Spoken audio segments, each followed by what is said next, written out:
and welcome to another one of our episodes focusing on Scotland at the Euros. It's time for Talk Livy, Talk Scotland. Euan joins me as always, and we might hear from Andy today. He's supposed to be working, but he's very much wanting to put an input on his dismay at the national team's performances. So we may hear from him, but Callum misses out again. He may also be crying in the Hampton Park toilets yet again. But Euan, I'll just come to you straight away. How are you doing? I'm good, mate. As you mentioned, Andy's at work. He's absolutely gagging to get involved to lay into the national team. I think Andy passionately hates the national team, and then Bruni, I think, is just allergic to defeats because we very rarely have him on the podcast after poor results. So, but yeah, all good. Was obviously very disappointed Tuesday night, but I think on reflection, it's still a big landmark for the national team getting back on the big stage and playing in those sort of games. So hopefully it gives that group of players a taste of the major tournament atmosphere, and they'll want to get back to one as soon as possible, and hopefully the wait isn't quite as long next time. But yeah, all good, mate. What about yourself? Yeah, very much the same feelings. Obviously, we're going to dive right into all of that stuff in this episode. But just before we do that, you can listen to this episode and all of our other episodes on your preferred podcast streaming sites. We're on Apple Podcasts, Spotify, and YouTube, plus loads more. So just search Talk Livy, follow us, and subscribe if you can, so you don't miss another episode. On this episode, we'll discuss Scotland's first appearance at a major tournament in 23 years. What went wrong? What positives were there to take? And is there hope going forward? We'll also have a What Does Your Fox In special, focusing on those things that really do our fox in whilst following Scotland. And finally, we'll reassess our pre-tournament predictions and discuss who's impressed during the group stages.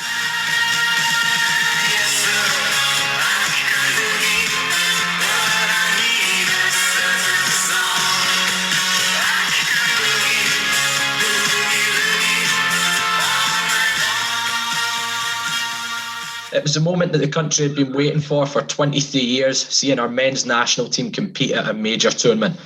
Unfortunately, the fairy tale would come to a premature halt as Croatia sent us boogieing out at the group stages.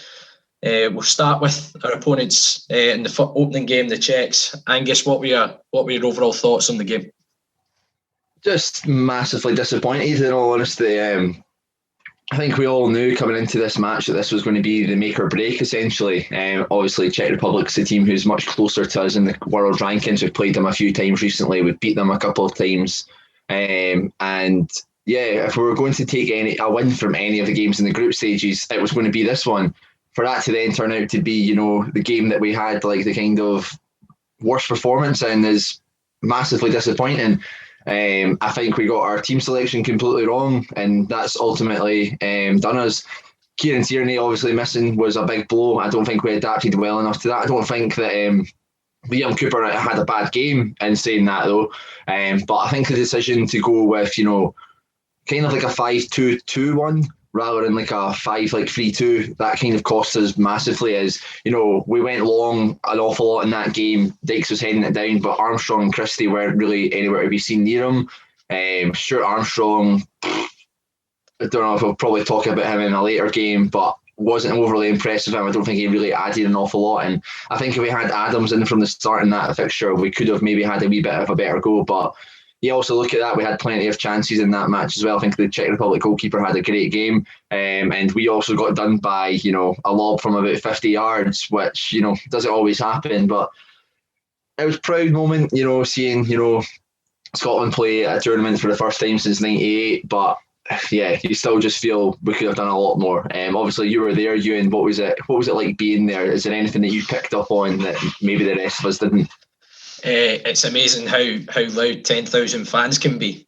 It's louder than I've experienced some full houses at Hampden from memory. It was incredible being back in a stadium with fans and getting that natural reaction of absolute anguish when the keeper's pulled off a worldie of a save and sadly when the balls hit the back of our net a couple of times. But it was fantastic to, as I say, to be back in a stadium and be watching. For me, since we qualified in November, it's one of the things that's really got me through the last number of months is the thought of getting to watch us there. So it was quite. I'll touch on it when we come to the England game, but that was the one where it really hit home that we were back on the big stage. But to kind of go to the Czech game, I think you kind of touch on the team selection. A number of folk have said that, but I also think everyone's a great manager in hindsight. And, Clark's made that decision, and regardless of saying he was too negative or the personnel was wrong, we had 19 efforts on goal against the Czechs. Their keepers pulled off 3 or 4 unbelievable saves. And I think my kind of theme for all 3 games is a bit of, I think quality in the final third has been our undoing. And that little bit of cutting edge, if you go and compare us to the likes of Wales, they have that Gareth Bale-Ramsey kind of combination in that final third, which is essentially what's got them through into the knockout stages. And we just don't have that same level of quality. I think you touched on Tierney. I think missing Tierney, everyone knows our biggest threat's down the left-hand side. And I think most teams will look at that and analyse that and try and force us down on the right-hand side, which I think the Czechs did really well. But I think because Tierney was missing it, it meant we were more reliant on our right-hand side for an out ball as well. And I think that's where O'Donnell's limitations going forward became quite apparent. And the game was kind of breaking down on that side. But that's credit to the Czechs. They've done the homework. I think Souček also done a brilliant job on McGinn, was following him about like a shadow the entire game, and McGinn really didn't get into his stride during it. I think kind of we'll touch on it when we go to the England game, but I think you kind of mentioned that I think he almost played a flat 3, and he did that in the Croatia game as well in terms of the centre midfielders. And the England game, we had McGinn pushed a little bit further forward to kind of press in that area, and I think it made a massive difference in the game. But yeah, at the end of the day, if you don't take chances in games of football, you're not going to win games of football. And at this level of football, if you don't take chances, you'll get punished. And we've been punished in the harshest of ways for this one. The goals, I think O'Donnell needs to do better in terms of closing down the cross. It's a fantastic header, to be fair to the boy Sheik. And then the second goal, 9 times out of 10, that ball doesn't break to him to go and hit first time and lob Marshall from that distance. For me, Hendry should be playing the ball out wide. I think the worst thing that happened was the fact that Hendry had hit the bar and he'd scored against Holland. I think he was a bit overconfident in taking the shot on when really he should have just kept it simple.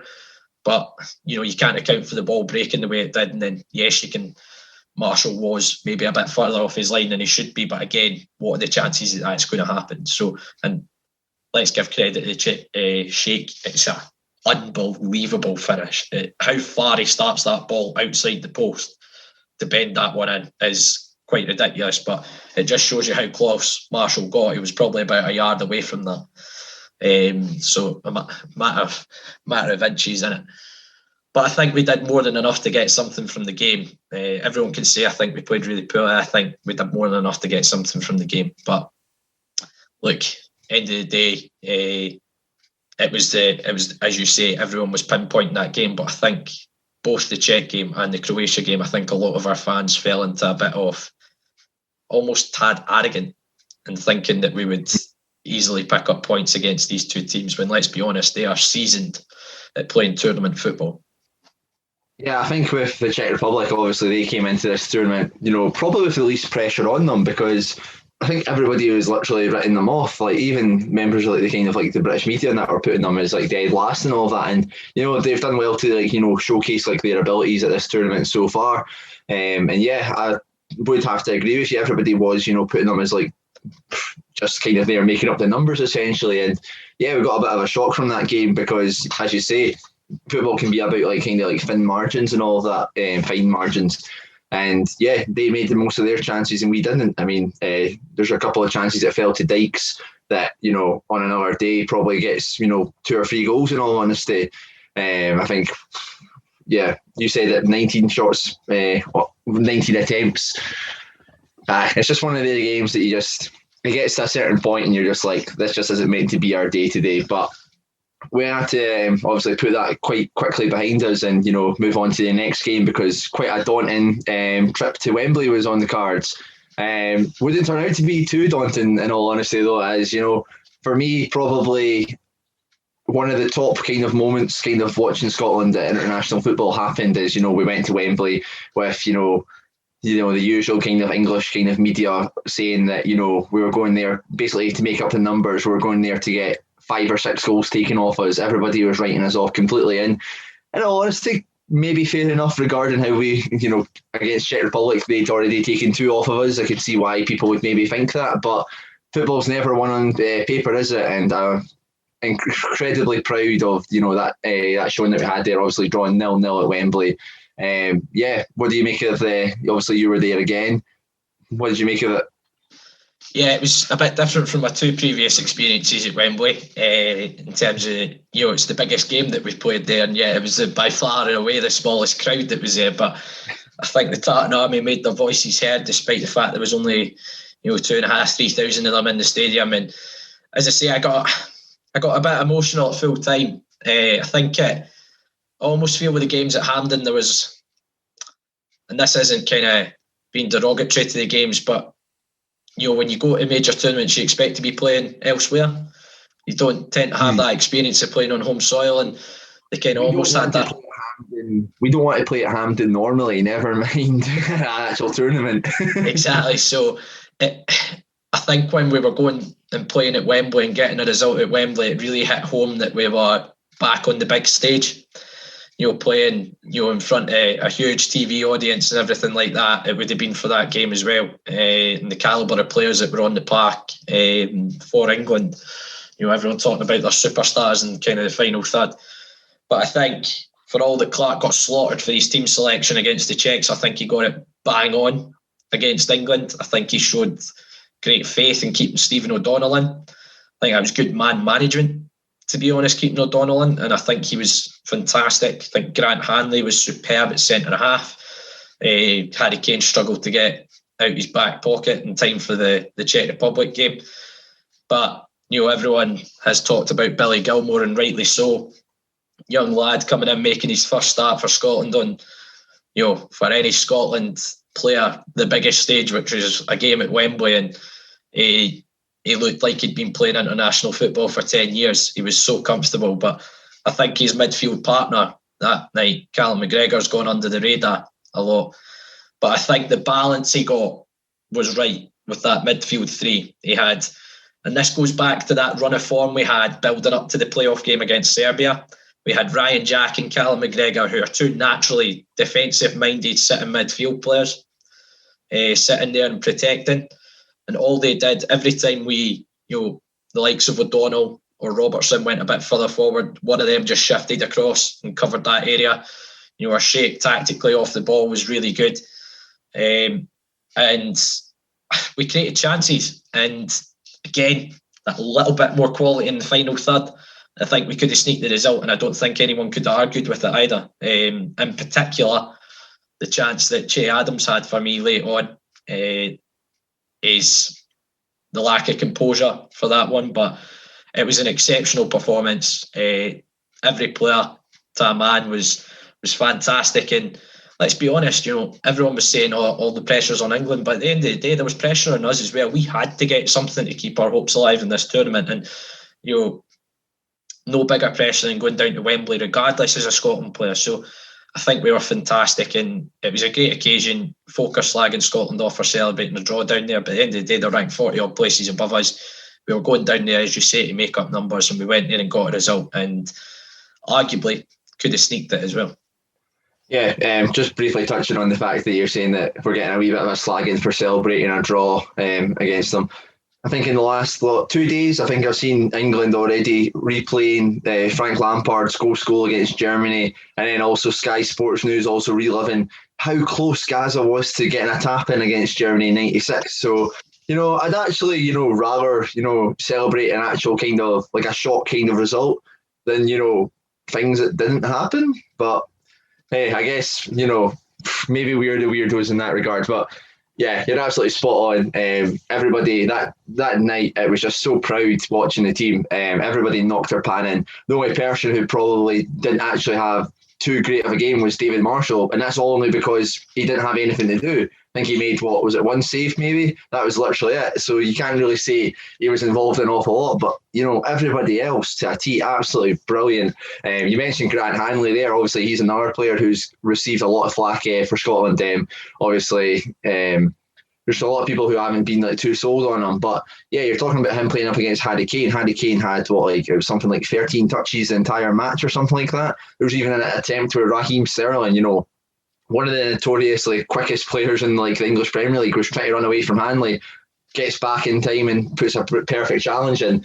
O'Donnell, absolutely amazing. And yeah, just to touch on the Grant Hanley one, the myth that Grant Hanley is slow. This does my head in. Grant Hanley has recorded the second fastest sprints at Norwich in their squad. So this myth that Grant Hanley is slow, put it to bed now. It might not be like slow, but I didn't think he'd be, Raheem Sterling kind of. But going out to Billy Gilmore as well. I mean, we talked about it in like the last episode that we done of this. I wasn't overly sold that we should be putting him straight in. I was unsure just basically because he hasn't played an awful lot of games and all that. It could be too big an occasion, but that performance speaks for himself. He's got to be in the team from now on, because to come in on that kind of like short notice, that kind of lack of game time, and put in a performance like that, absolutely exquisite. And yeah, him and Callum McGregor, you mentioned them about how like they were filling all those gaps and all that. Just the way that they were keeping the ball as well, receiving it in those tight pressures, playing the wee triangles and getting us out, and combining that with like Tierney on the left hand side with Robertson as well. It was an absolute joy to watch at times, just us knocking the ball about. And I think that is what will also be playing in a lot of people's minds now. That we do have some of these players who can play that wee bit more of a technical kind of style. And also we'll go into the Croatia game as something that maybe we didn't do too much of again. But, we went to England's backyard and, yes, we defended for quite a bit, but, that's what you're kind of supposed to do against these teams. Well, it's not as if we just kind of completely sat back and were like, right, we're just going to try and hit in the counter every time. It wasn't a game like that at all. We did create chances and we did, we were very deserving of a point. And if we came out of that with nothing, we would have been absolutely robbed. We were more likely to win that game than England were. And I think it was a massive wake-up call for them, seeing like how like they were outplayed essentially by us. I mean, you've seen like the Sun newspaper was saying like slagging off like how we don't have too many like household names and all of that. Well, I'm pretty sure they know who a lot of the players are now, because they got absolutely battered from pillar to post. Calvin Phillips is supposed to be, this next big great thing. Where was he? What does he do? He's absolutely nothing. But hey, it's something that will always live in the memory. Obviously, later on in the tournament, it would count for nothing. But it's always good, taking points off of them rather than not. So, but yeah, any final words on that England match, Euan? Yeah, as you touched on how it's just how we kept certain players quiet. Calvin Phillips was getting a massive write-up after the Croatia game, and to be fair, he was very good in it. But I think tactically, I think we got that game spot on. As I say, having those two naturally defensive kind of midfielders in Gilmore and McGregor allowed McGinn to push on that bit more, but it allowed him to press the likes of Declan Rice and Calvin Phillips, and they really didn't get a foothold in the game at all as a result of that. And everything about the performance against England, Dykes' challenge in the first 10 seconds on Luke Shaw, where he got about a foot and a half above him for a header and knocked him to the deck. I think Callum McGregor touched on it in his post-match, we set the tone right from the off in that game. And as I say, I said before the tournament, that was the one game I wasn't worried about, because it takes care of itself, because it means so much to any Scottish person. The game against you don't England. have to get yourself up for it. You don't have to motivate. The fact we had to go there and get a result, and we did the job. And I was more happy that we went into that Croatia game and there was something there to play for. It wasn't going to be a dead rubber, and obviously we'll talk about the Croatia game now. It was heartbreaking. What were your thoughts on the overall performance?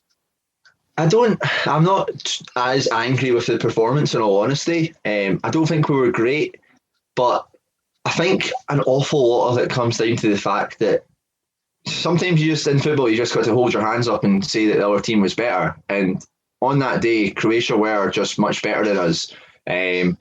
there would be, obviously there is things that we could have done to like make up for that. I do believe that the team selection again, I don't think picking Armstrong and McGinn, two kind of very like-minded players, was the right decision to go. We mentioned obviously Callum McGregor and Billy Gilmore, the kind of two natural kind of like holding kind of players. I feel like that's kind of crucial against these kind of teams. Or you just need somebody who's, you know, going to do a job on, you know, the likes of a Modric or something like that in that instance. I feel like we never really competed in the midfield an awful lot. I do think Callum McGregor still played well, but I don't think McGinn or Armstrong, you know, applied themselves in a way that was properly effective. And yeah, Croatia were just knocking the ball tremendously well. A lot has been said about Croatia as well, about, you know, an aging squad and whatnot. You don't have to have legs in that when you're knocking the ball that well around the pitch. And, you know, I think Croatia, again, are a team who, you know, we've probably taken a wee bit lightly in the build-up to it. I mean, you still look at that midfield. Modric is still playing for Real Madrid for a reason. Brozovic is playing for, you know, Inter Milan, who's just won their first league for like 10 years or something like that. Kovacic has obviously just came back off of winning a Champions League for Chelsea. They do have a lot of talent in that team. Ivan Perisic as well. Like, he's an absolute incredible player at these tournaments in particular. I think he's the first Croatian to score in like 4 separate tournaments. And yeah, I don't feel nearly as bad as I did the Czech Republic game, in all honesty, in regards to the performance. I don't know if that was just a massive gut punch. I feel like this one, it was like, you know what, Croatia were genuinely better than us. And not saying that we didn't have chances. There was a couple of times there, I think Adams in like the first half went close to getting a contact to one of the crosses. John McGinn as well, if he goes with his right foot, he almost gets onto one as well. Those kind of things making a difference yet again. And yeah, going back to your first point in the Czech Republic match, it's that wee bit of quality up front that we are just missing in that final third. We need somebody who can, you know, create chances out of nothing or will take those kind of chances. Did find something quite strange though, that people were kind of targeting Dykes for that for some reason. Maybe in the first game, I would say so, but I think Adams and McGinn definitely had better chances in this match, which I don't know if it's just because, you know, they're the more glamorous names. I mean, John McGinn, not saying that he's like a bad player or anything like that, but he is like the nation's kind of sweetheart right now, isn't he? Che Adams as well, playing for Southampton. So it's easy to go for, you know, this kind of player. I know that's going to sound like Livingston bias, but there's not really anything in, especially those two games, the England and Croatia match, that I'm looking at Dykes and being like, yeah, you should have put that away. But it's just something that happens with kind of like Scotland supporters sometimes. But yeah, not got much else to say, but Croatia deserved it. Yeah, I think again, Croatia done a bit of homework. I think they were almost trying to, when they had possession of the ball, they were playing a lot down the right hand side, but almost trying to quickly get it out to the left to isolate O'Donnell with Perisic. And I think they almost realised that we would have had a hard shift on Friday night, and they played a bit of keep ball, made us do a lot of work, and I think they gradually just wore us down. You know, again, I'll touch on the shape of that midfield three. I think this is again hindsight manager, right? But I think everyone would have said straight spot, put Armstrong in Gilmore, right? When Gilmore tests positive for COVID, which was obviously a massive blow. In hindsight, to get two naturally more defensive-minded midfielders, I would have maybe put McTominay back into the midfield and pulled Hendry or Gallagher in it at right centre-back. In hindsight, I was one of the folk that was calling for Armstrong, so I'm not going to have a go at Clark for it. So he's done the same thing as a lot of fans would have went for. But yeah, I think, again, it's those fine margins. Adams has that chance at 0-0, puts us one up. Get different game. McGinn misses that chance at 1-1, puts us 2-1 up. Different game. 5 minutes later, Modric scores a. By the way, technique and everything for that was absolute filth from Modric. But I think we lacked that little bit of press in the game. I think we did sit off them a bit too much at times and allowed them to play. But at the same time, you know, if you go chasing them about the park at the same time for the whole game, they'll eventually start opening you up. I think it's a fine balancing act with teams of that quality between going and just chasing them endlessly about the park and holding a shape and kind of try to limit. Obviously, the first goal, O'Donnell's got beat at the back post and McTominay's ball watched. He's followed the flight of the ball and he's left Vlasic, you know, unmarked in the box to take it down and obviously tuck it away. But we got ourselves back in the game, and I'm delighted we managed to get a goal at this tournament, and the Tartan Army had a meaningful goal to celebrate. Callum McGregor's taking it brilliantly on his weak foot on the edge of the box, and it's it's one of those moments. I know it means nothing in the end, but it's one of those moments I don't think I'll ever forget as a football fan, watching us in the flesh scoring at a major tournament. It's a big side and a big game, and it got us in at half-time level. But as I say, I think Croatia, for keeping the ball first half, I still don't think they moved it awfully quickly, but I think as the game wore on, they started turning the screw a little bit more and started moving the ball a little bit quicker. Modric had, I think, 3 or 4 eyes that look up at going to have a shot from the edge of the box, and then he played it out wide or something like that. And it was almost like they'd been trying to tee him up. And, the goal, I think it's Armstrong gets sucked to the ball. If he hangs back with Modric, he probably closes the ball down. Again, it's ball watching, but credit to Modric, it's an unbelievable finish. And then obviously the final dagger to the heart was Perisic's header, and just a coaching one for me. Why does nobody put men on the post anymore?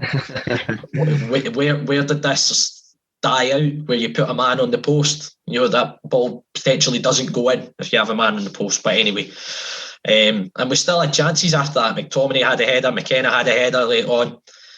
But as you mentioned, Angus, we seem to go after the unfashionable player. O'Donnell's been criticised a lot, and I just think he's got limitations. I don't think he's not going out there to have a bad game. He's up against a world-class winger in Perisic, who's played in World Cup finals. He's off the back of winning Serie A with Inter Milan. Let's put it in blunt.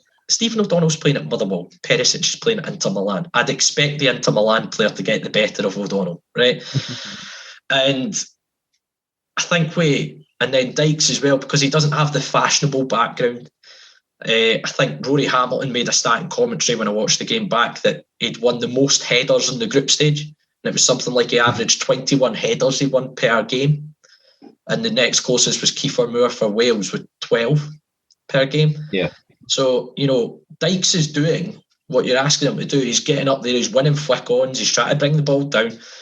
But I think Dykes might fall into that bracket with the Tartan Army that Stephen Fletcher did. He does a lot of work for the team, but he might not get the goal return, the Tartan Army want from a striker. But I think they'll let that cloud their judgment on what he does for the team overall.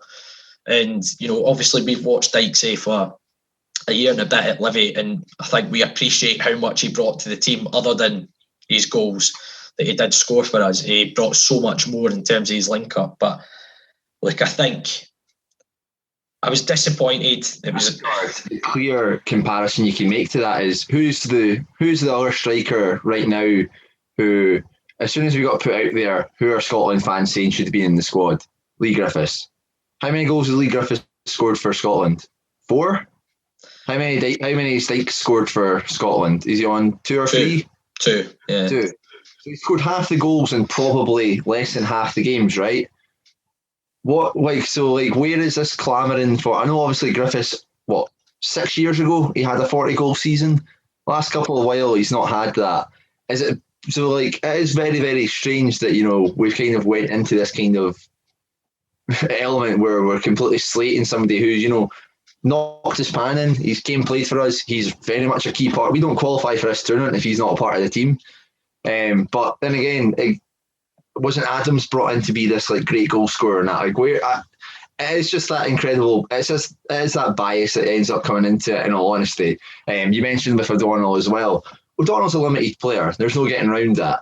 But can you really blame the likes of Sean Rooney and that? I do think probably should have been called up and introduced into the squad back now. But I don't think O'Donnell's necessarily dropped absolute clangers in the way that some people would go on about. In that game as well, as you mentioned, Ivan Perisic plays for Inter Milan. I think he just won the treble for Bayern Munich the season prior to that as well. He's an absolute top quality player. In all honesty, who we had at right back probably would have had a tough time regardless of that. There's going to be people who are going to be Nathan Patterson would have done a job. Would he? is Nathan Patterson being tested against that kind of quality? Absolutely not. So, yeah, it's the thing with Grant Hanley as well, because Grant Hanley's always been, bouncing from championship to premiership and all of that. He's always going to be like labelled as, like an absolute bomb scare, unreliable and that. But it's just something that really, for me, seeing that as a Scotland fan, is probably the most disappointing thing, is that even before games and all of that, they don't want to support the team. They're already looking to pick the hole and be like, oh, he's the problem. He's the reason why we've not done this. He's the reason why I've not done that. Just support the team. Like, we're all wanting the same thing. The players want the same thing. The manager wants the same thing. Get behind them, support them. Stop letting petty kind of nonsense get in the way. And you've seen that in the England game. I thought the England game would have been like a wake-up call to all of these people. It'd be like, right, let's see what we can do when, we just get behind these like players. But it only took us 4 days to kind of revert back to the same thing again, and it's just it's tiresome. I that's not saying that you can't criticize certain selections or you can't think things. When you're just looking for anything, even before a ball's kicked, to kind of be an issue, then you're not really supporting the team in my eyes, and it's just something that it's modern football. In all honesty, it's never going to go away, but it's just baffling to me. As I've said a couple of times, everyone's a great manager in hindsight. I do think during the game, the Czech game and the Croatia game, I think we were crying out for a more attack-minded right-hand side. We touched on it prior to the tournament kicking off when we had Forrest play against Holland, and he offered that more natural threat down that side. And I think maybe the change could have been made earlier. I think it was evident when Forrest came on against the Czechs, he caused a few more problems. Patterson got forward a little bit more because it's naturally more attack-minded than Stephen O'Donnell is. Right? But where I would agree with Steve Clarke is the Czech game, in open play, what came down O'Donnell's side in terms of a threat? Very little. The England game, what came down his threat? Came down as a threat down his side. Again, very little. So defensively, he's done his job in those games, albeit he had a tough night against Perisic with Croatia. But, and then everyone's obviously gone for Dykes as well. I think there's been a lot of folk calling for Steve Clarke's head, which I think is insanity, absolute insanity, given that this man has, let's be honest, he has given a generation like yourself, Angus, their first taste of watching Scotland at a major tournament, this men's national team. And, everyone's going, aye, but he only won the games on penalties. Well, he got us through the games. Regardless, he got us through the games and he got us through the tournament. I always go back to getting a flight out to Italy to go to San Marino after we'd just been battered 3-0 in Kazakhstan, and we were lucky it was only 3. And going to San Marino and the atmosphere being absolutely toxic. And this is 2 years ago, thinking, where the hell is this national team going? There was no direction. You had players openly coming out in retirement because of the manager, refusing to be selected. And Steve Clarke has united that team. His man management, has been fantastic. He's got the players on his side. I think the team has an identity again. But I think Steve Clarke will learn from this experience as well. Bear in mind, this is a new experience for him as well, tournament football. This is new for him as well. It's new for all those players. I know Andy would come on here and slaughter them. Andy's view on it is, we didn't get out of the group, it's a failure. I understand that perspective, because let's be honest, this tournament football, the aim is to get out of the group. So we haven't achieved what the aim was. But we came up against teams who are very tournament hardened. The Czechs, I think, have qualified for something like the last 8 Euros on the bounce, I think was the stat. Croatia pretty much at most tournaments. These players have experienced a lot. You've got Modric with 136 caps. If you look across our squad, I think we had one of the lowest caps per player in the tournament. And I think, for me, there is a positive. These players have got that little bit of experience under the belts now. They've had a taste of it, and they'll want to get back to one of these tournaments. And I think there's a little bit less pressure on them now, because we've ended that major tournament hoodoo, that we've been lingering for years and years. So I think there's a little bit less pressure on the players, which might help us going forward. But there is a nucleus of a team there. I think we do have the right manager. And anyone who's calling for Steve Clarke to be punted after leading us to a major tournament, going,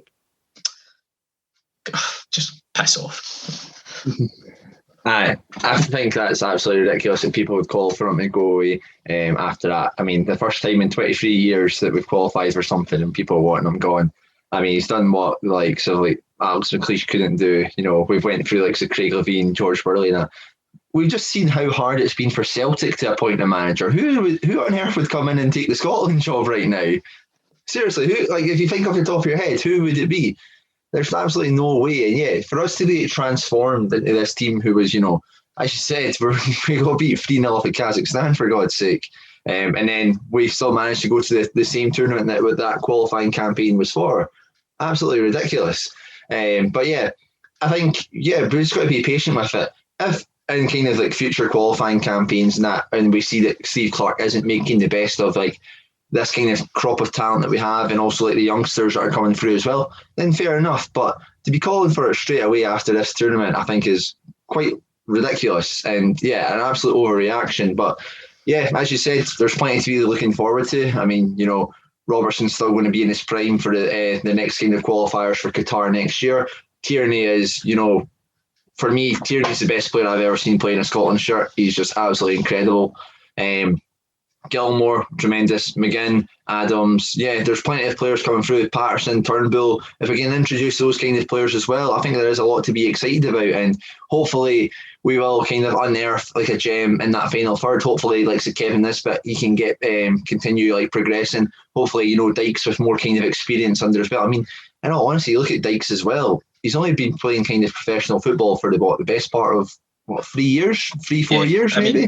That's another thing I think folk fail to realise. You need to remember Lyndon Dykes was playing championship football with Queen of the South, who finished I think 9th the season he left them. They'd finished in the playoff spot. So you look at the almost fast track progression that he's made over the last couple of years to then playing at a major tournament for Scotland. It's it's frightening, the development he's had. And I think there is a lot to be hopeful for. I think what this major tournament's done, and with the coaching I do and stuff like that, has been incredible. Seeing the buzz from young kids, obviously you're a wee bit older, Angus, but there's young kids, 5, 6 years old, all turning up in Scotland kits.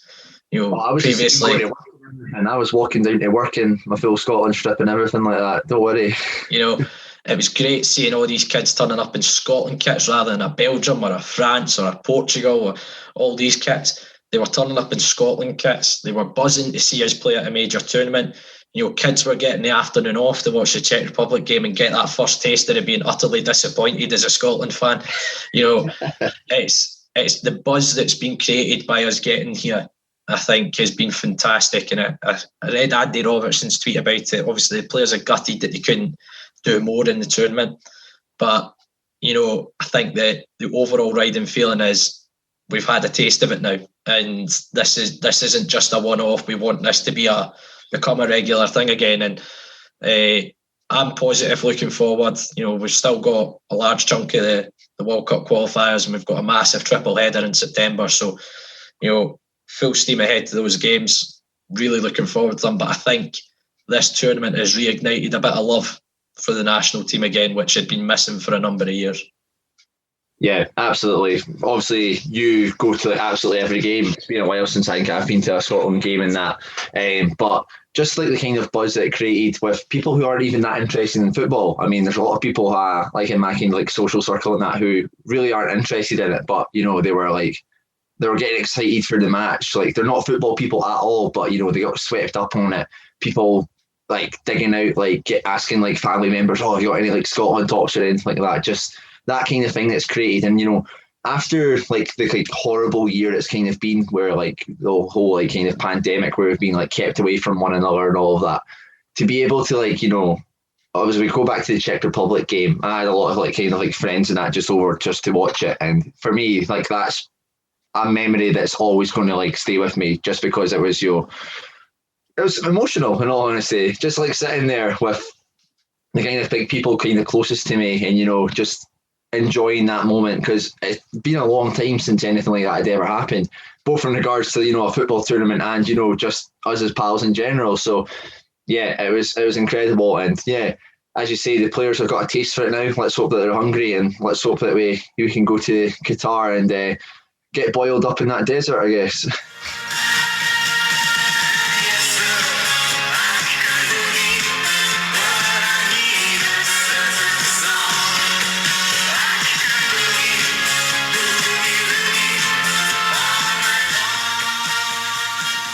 To lighten the mood, we thought we'd have a round of What Does Your Fox In, focus on the little niggles we get whilst following the national team.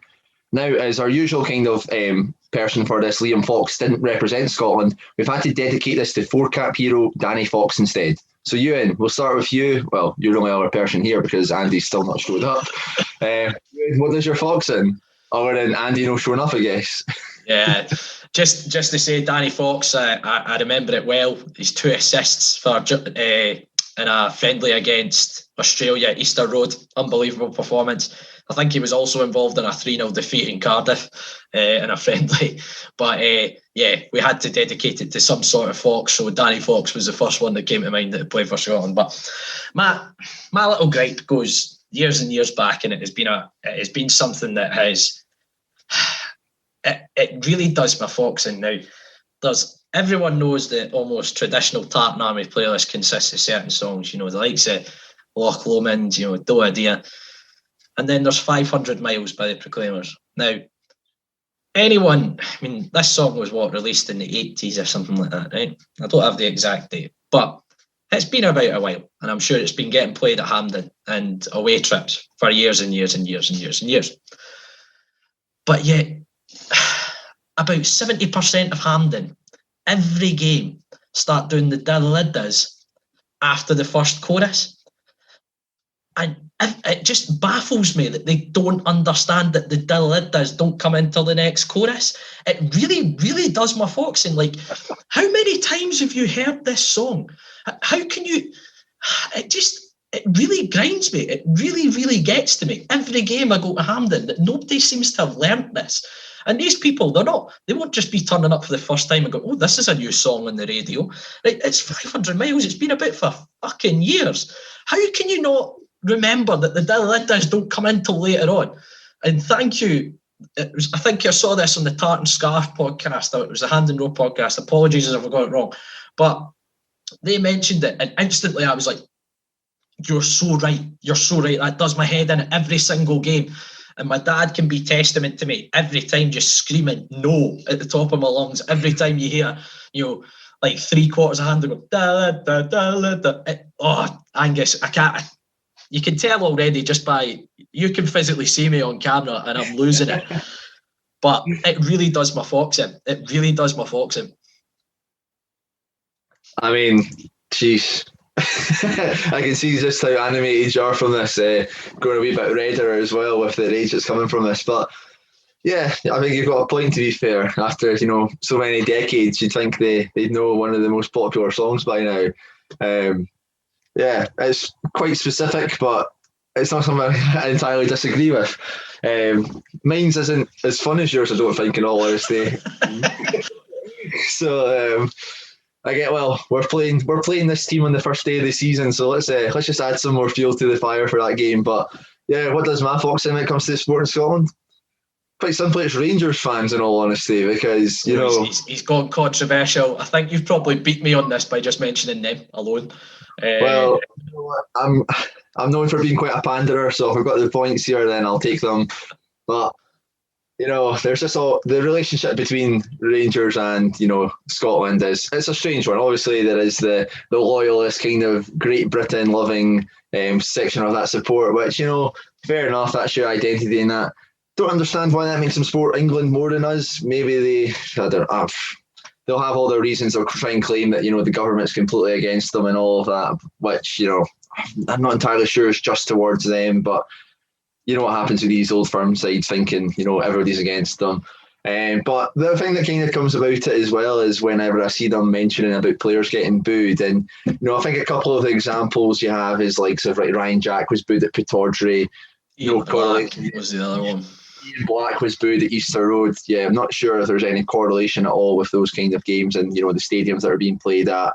But the funniest one I actually seen was a couple of days ago when Borna Barisic came on for Croatia, and there was Rangers fans on Twitter being like, "Oh, it's strange that Scotland fans are booing Borna Barisic. I wonder why." I wonder why Bonner Barisic was getting booed as he played for the opposition team against Scotland. Also, why didn't Nathan Patterson get booed? Why is Nathan Patterson being lauded as, the next up and coming right back, the person who everybody wants to see more of? Ryan Jack has been held as, one of the players like who we've sorely missed in this tournament. I think they've just got to have a day off, in all honesty.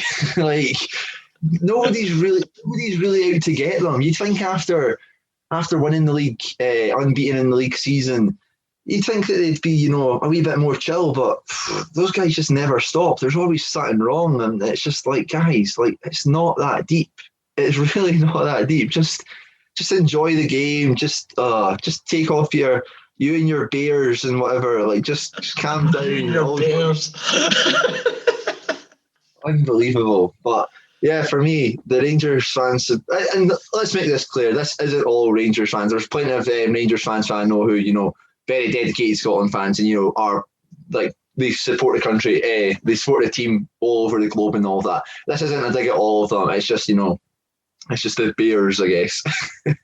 There's two things that kind of sprang to mind, and it was I can't remember the lad's name that was kind of presenting for STV for Scotland during the tournament, but he tweeted about Billy Gilmore being out, and then the first tweet was somebody with 55 and a Union Jack in their name saying Nathan Patterson has to be in the team now, and you're going, why would Nathan Patterson come in for a defensive midfielder and Billy Gilmore? It's like, no, I don't think that's a logical change. But the famous Ranger song, "No One Likes Us, We Don't Care." You clearly do. You clearly do care. Just admit it. Just admit that you do care that folk don't like you. But as you say, there is that contingent, isn't there? It's the whole unionist, loyalist kind of element to Rangers that obviously is deep rooted in a lot of folk. But there are, as you say, there's loads of folk that I know that are Rangers fans that do follow Scotland. Going back to that kind of unionist thing, like, why do they not support Wales? Why do they support England?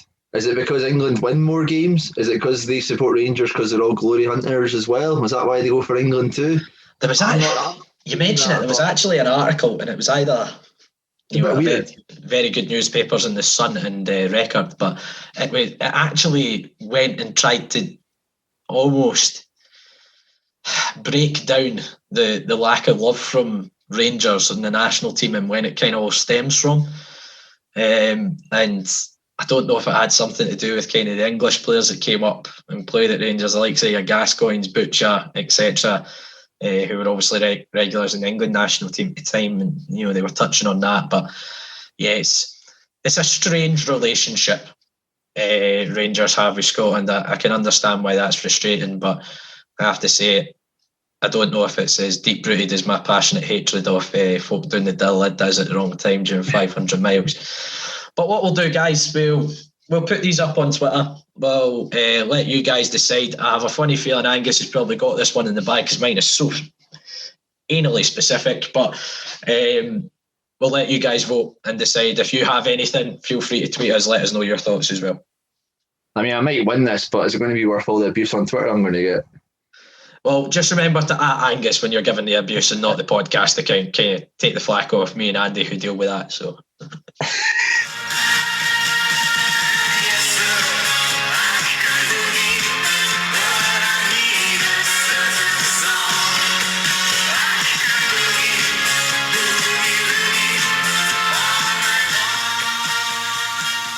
The group stages are complete and we're now into the knockout stages. However, pre-tournament predictions held up. Now, we're actually gutted Andy's not on today because Andy was giving it big licks about Turkey as the dark horses. And actually, Turkey have fared a lot worse than Scotland have over the course of this tournament. So, Andy's got out of one with this one. But Angus, I think you were going for the French. You mentioned Portugal as well. I think I was along the same lines. Both have made the knockout stages, however, in pretty tense circumstances in their group. We didn't expect it to go down to the wire with Hungary involved in it. But who's impressed you the most so far throughout the group stages? Just a comment on Andy's debacle with Turkey there. It's quite strange. It's the one team that he specifically made clear to us that he was looking forward to. So I think it tells you all you need to know about that guy and what you should think of his football opinions. But yeah, Portugal were the team who had backed from the start. Not feeling so confident about it now, in all honesty. I've not been too impressed with them. And in all honesty, I don't think I've been overly impressed with any of the teams in that group. I think we're looking at that group of death as, if somebody put in a really strong show in there, that we'd be looking at like the eventual winners. I think France looked good against Germany, but I wasn't too convinced with them against Hungary, and Portugal. They were kind of all right. Portugal were decent in the last kind of 10 minutes against Hungary, very poor against Germany. And then Germany in the first game against France were all right, very good against Portugal, and then against Hungary, kind of flattered to deceive as well. So with that, I think the team for me who's kind of stood out, and it's a team who I'm quite surprised at, basically in the terms of the way that they've been playing, and it's Italy. Obviously, we know the Italians have been quite a stubborn team, and they still have a great defence with the likes of the old kind of battalion with Chiellini and Bonucci at the back. But some of the stuff that they're playing is absolutely tremendous, especially going forward. They're just a very fun sight to watch. Plenty of energy and plenty of movement. The likes of Locatelli and Barella in the middle of the park are excellent. Ciro Immobile's done a great job out there in Italy, reviving his career after an ill-fated spell at Dortmund, and Insigne and that. There's just a lot to like about them. And yeah, I think over the course of the tournament so far that they're a team who have played well in every game. They've looked comfortable in every game. I think they won the first two, was it 3-0 both times? And then I think the other one was 1-0 against Wales. And I think against Wales, in all honesty, they took their foot off the gas. They were I think they made 8 changes for that game as well. Yeah, I think they were pretty content just making Wales run about, and they got that goal and we're just like, yeah, we'll just keep the ball and we'll go through with maximum points. But yeah, they've been very impressive for me, and yeah, I'm looking forward to seeing more of them. I can't mind, who are they playing?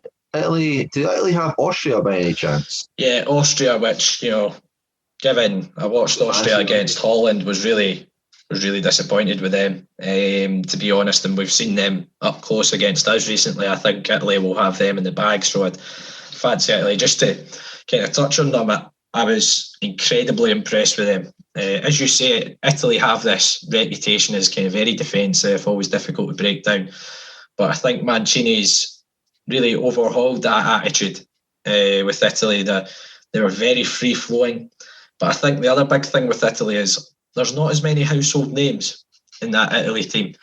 You go back to, for example, the 2006 World Cup team that won. You could almost name 15 of their players like that.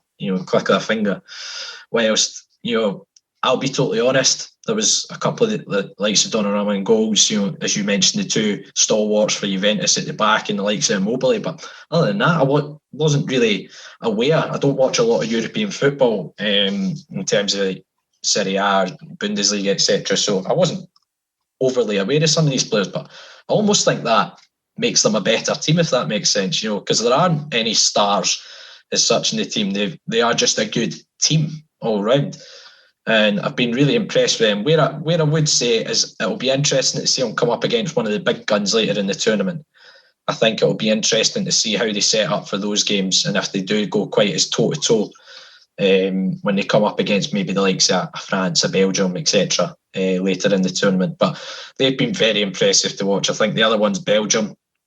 I think they've still got gears to go up. I think you saw that in the Denmark game. I think Denmark have actually impressed me, considering everything that's going on in the tournament, and obviously best wishes to Christian Eriksen and his recovery. That was a horrific incident in their opening game. But the first half, they were fantastic against Belgium. But Belgium then pull a triple sub and De Bruyne, Hazard and Witsel off the bench, and just completely turned the game. And that De Bruyne was on a different planet for that second half when he came on. And I think they've still got gears to go up, Belgium. But you kind of mentioned Portugal as well, who I had as a dark horse. I don't think they've hit the heights yet. But at the same time, they've still got Ronaldo, who's managed to back 5 goals in the tournament so far. So my golden boot bet looks all right now with Ronaldo. But when you've got that up top, you've always got a chance. And I still think they've got quality, which could drag them through the tournament. But Yeah, I think the Italians, certainly, because I think they've played the best football so far by some distance, but I think Belgium, because as well, just they've got gears to go through, I think, yet. And I think, as the tournament goes on, I think they'll start upping it that little bit more. But who's been the team that's disappointed you most? Obviously, we know Andy's Turkey bet was absolutely, utterly shambolic. It's proved to be. Who's the team that's disappointed you? I mean, probably does have to be Turkey in all honesty. I mean, they did come in with a lot of people were saying that they would be dark horses to come out of it with no points, without really putting a hand on most of the other teams. Very, very disappointing for them. Looking through the rest of them in that though, like you look at some of the other teams, I mean, the likes of us finishing bottom, North Macedonia and Hungary and that, I think that's kind of looking into a lot of people might have kind of expected that to happen. Russia probably could have done better. I mean, they had a decent World Cup the last time round, but again, you look at that team and, there's not an awful lot of kind of names there that you're, awfully like kind of frightened by. With that in mind, I'll probably have to say a team who's actually went through. I think they went through in second place, and it'll probably be Spain. I've watched, this is what the ironic part is. So I've watched Spain twice, and it was the two draws. So obviously I watched them against Sweden and I watched them against Poland. And in both the games, I was just like, this is so unimpressive. They are clearly missing, that kind of killer pass and then also that kind of killer finish as well. Morata up front has had a woeful tournament so far. He can't really finish anything. But yeah, watching them, they're just obviously Spain play like that kind of possession style football, the kind of tiki-taka and that. But there just doesn't seem to be like any tempo, and an awful lot of time there just doesn't seem to be an awful lot of purpose to it. It is just very mundane. It's just passing it side to side, and this may just be because obviously Spain have came off, like that Spanish team that won like the Euros, World Cup Euros is probably the best team that I would say I've ever seen, with the kind of talent that they had. Going from Xavi, Iniesta, David Villa, Fabregas, even like Pedro and that, to then these kind of players, yeah, fair enough, like Koke plays for Atletico Madrid, Thiago Alcantara plays for Liverpool and that. They're not on that same level as those midfielders that we're used to seeing. And I think that's maybe where the drop-offs came from. Of course, they did end up winning a game 5-0. They were aided a wee bit because of Slovakia's goalkeeper. Oh, Christ, Dubravka. That is the classic. What's the goalie doing, Tom? Honestly, when I seen that, I was like, what have you actually attempted to do there? And yeah, Slovakia just absolutely crumbled from there on. So who knows? Maybe that has gave Spain like the kick up the backside they need. But in all honesty, watching them, I don't think any team who's playing them should be that fearful. I mean, they go and play Croatia right now. I don't think Croatia's a massive kind of underdog. I feel like going into the game, people will be tipping Spain to be like the favourite by a considerable margin. I don't think it's going to be, that big of a gap. And in all honesty, I'd probably back Croatia to take something from that because, yeah, that's rate Croatia, I guess. But yeah, there's not an awful lot of teams that have dropped absolute clangers. But yeah, Spain, not for me. What about yourself? Yeah, I have to agree with you. I've been really disappointed with Spain, as you said, the games I watched were the draws. And against Sweden in particular, they really just lacked anything in the final third. And, they're not the same Spain team. And, I just wax lyrical about Italy and the fact that they don't really have the same household names as they used to have. And I think it makes them a better side. Well, you can almost say the opposite with Spain. They don't have the same household name that you go to, that can unlock a defence with a pass, or, that kind of lethal finisher like a Torres or a Villa of kind of years gone by up in the final third. And yeah, I've been really disappointed with them. But just looking at the last 16 ties, you've got Wales, Denmark, Italy versus Austria, and then you've got Holland versus the Czech Republic, Belgium versus Portugal, which should be a very interesting game. Croatia against Spain, France, Switzerland, and then, England, Germany, and Sweden, Ukraine. There's one of the ties that really sticks out for me in that, I think, is one of the first one, which is Wales against Denmark. I think that could be a really entertaining game. Yeah, I've got to agree with you.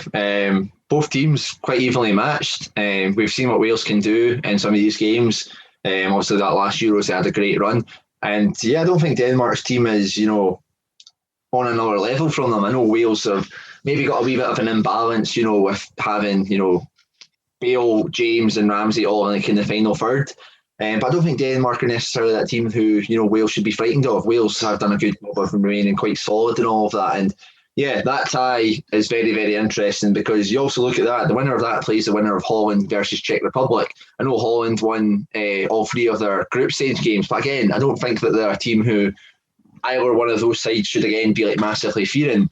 The winner of that then goes on to play, they go into the semi-final essentially, don't they? So how much of a great achievement would that be for one of those sides? And yeah, I feel like any of them could do so. But yeah, I think that, but other than probably Belgium versus Portugal and then obviously England v Germany, that that Wales-Denmark match is, a very, very interesting prospect. And I would like to see Wales go and do it because I think they're a very likeable team. I think they're very similar to us that, they've got quite a small pool of players to choose from, but they have a great team spirit. The boy, is it Page, who's came in in the last minute to coach the team. How great a story is that for him? I think he's only ever managed at League 1, League 2 level, and now he was the under 21s manager thrust into this position because of what obviously Ryan Giggs has been up to. But yeah, fair play to them, and yeah, I hope they go on and do well. I think the other one that this actually has made the tournament more Scottish in the sense that now we have 15 teams to support. And we'll support anyone that can potentially come up against England, and I'm sure every Scotsman will be backing the Germans on Tuesday over at Wembley to cause another Euro 96 heartache. Hopefully it goes to penalties and the Germans do it again. But that one's intriguing because I know England want to top the group in 7 points, but I think they've really flattered to deceive, to be honest. From what I've seen of the games, don't know your thoughts on that.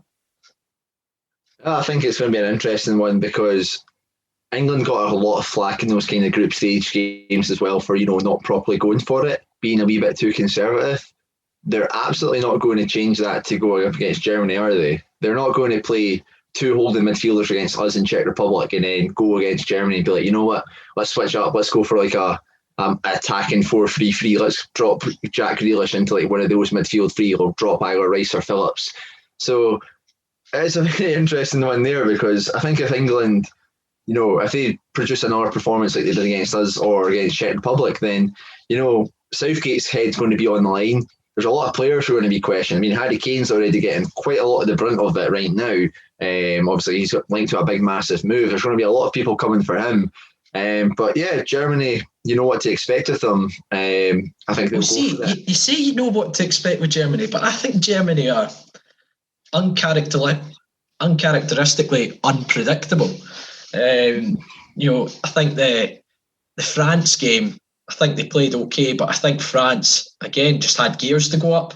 And I think, we're probably only playing that game in third gear, and second half played very much on the break, allowing Mbappe to play off the shoulder of Hummels. And second game against Portugal, they were incredible. You're looking back to the Germany that won the World Cup in 2014, and then they scraped through against Hungary. They've had some bizarre results in the last 12 months. I think they lost 6-0 in the Nations League to Spain, who we've just talked about not having a cutting edge and really struggling to open teams up. And they lost to Macedonia as well in one of their qualifiers. So they were really unpredictable, Germany, but at the same time, they still have masses of quality in their team, that could quite easily go in right forward with England if they're in the right frame of mind. But you can never rule the Germans out when it comes to tournament football, and I think it's an intriguing one.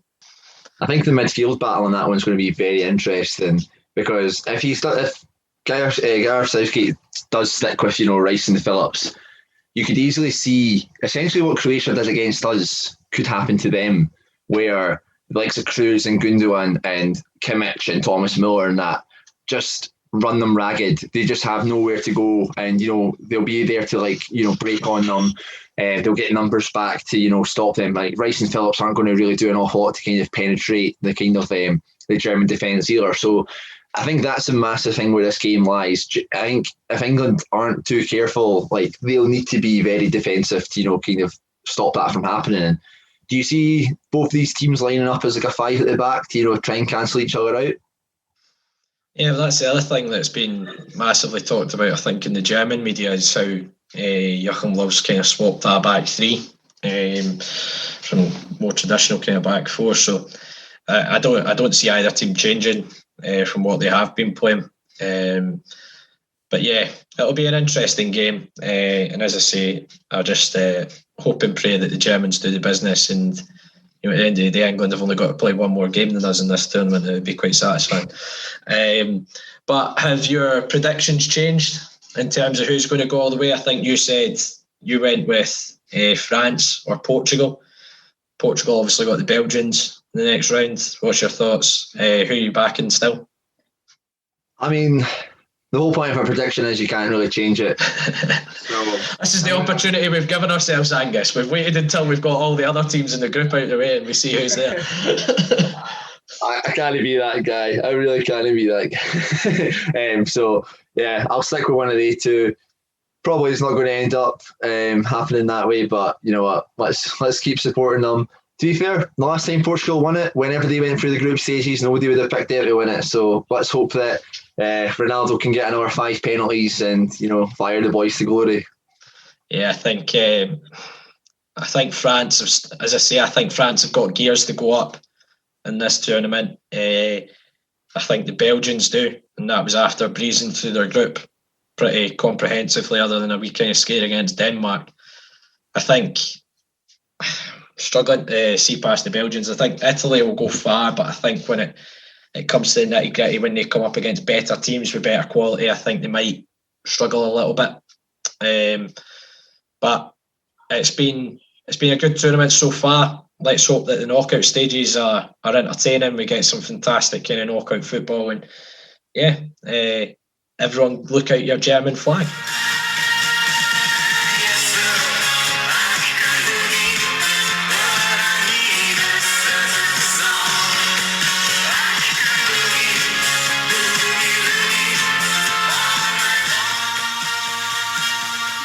That's it for this episode of Talk Livy, Talk Scotland. Thanks again to every single one of you for tuning in. If you can, we'd love to hear your feedback. Either leave us a review on iTunes or simply message us on Twitter, Facebook or Instagram. As Euan said, we're on Facebook, Twitter and Instagram. Search Talk Livy to find us. You'll find all the links to our weekly episodes on there as well.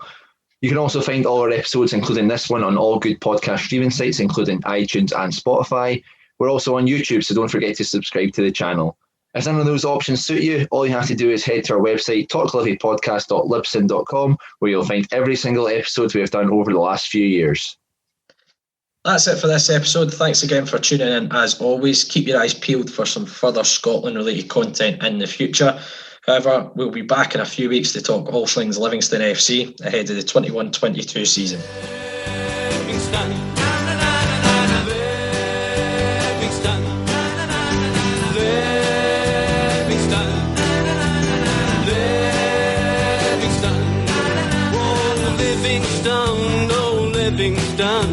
A love will never die.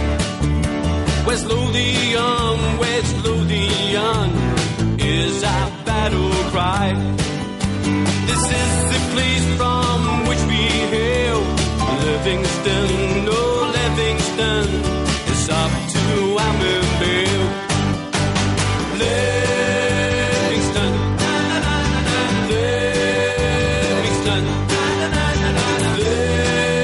Livingston, oh Livingston, oh Livingston, we love it when you score. Livingston, oh Livingston, the Ammonvale Lions roar. Livingston, oh Livingston, we realize our vision. Livingston, oh Livingston, into the Premier Division.